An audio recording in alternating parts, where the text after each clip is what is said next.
on corporate governance, funnily enough, these are exactly the questions I addressed to Morant Wright when I was investing with them. On corporate governance, clearly there's been some substantial issues, and I think Southeastern have been up there as selling out of various positions in Japan where they felt corporate governance. I mean, there's the obvious one with Olympus, but other companies where I think they felt that people were not telling them the truth. I just make a couple of points. One is that corporate Japan has been growing its dividend stream fairly steadily, and in terms of that's a cash payment, so the money exists, you have to have it to do it, and that shows more of a willingness to reward shareholders in a way that hasn't happened in the past. I think in terms of running companies more efficiently, I don't think that has necessarily happened, although again, if you go under the thing, you've seen that all cross shareholdings are dropping at quite a steady rate. The Japanese companies are very major investors outside of Japan in a way that suggests that they're more conscious about profitability, because if they weren't conscious about profitability, it's not quite clear to me why they would be investing outside Japan. They'd be retaining their investments in Japan.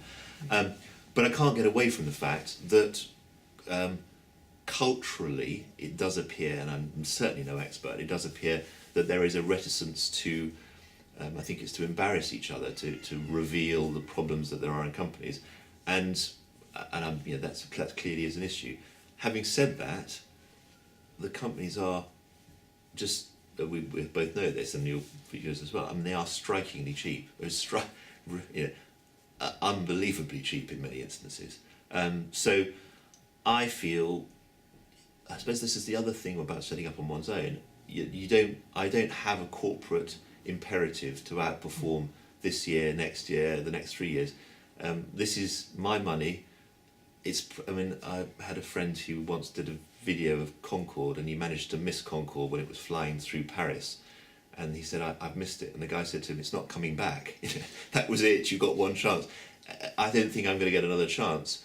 But equally, I'm not bothered what happens in the next 2 or 3 years, provided, and this is the margin of safety thing which we all know about, provided that things look cheap. And I really, they do really look very cheap.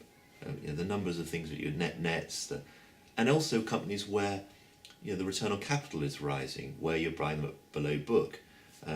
As it happens, yesterday I was looking at NTT Docomo, only because someone was pointing out, and I was just comparing its valuation with its Western European peers, and basically you're paying between a third to a quarter per pound, yen, dollar of turnover in some of these companies relative to their established peers, and that it's not like it's a 10% discount, it's a factor discount.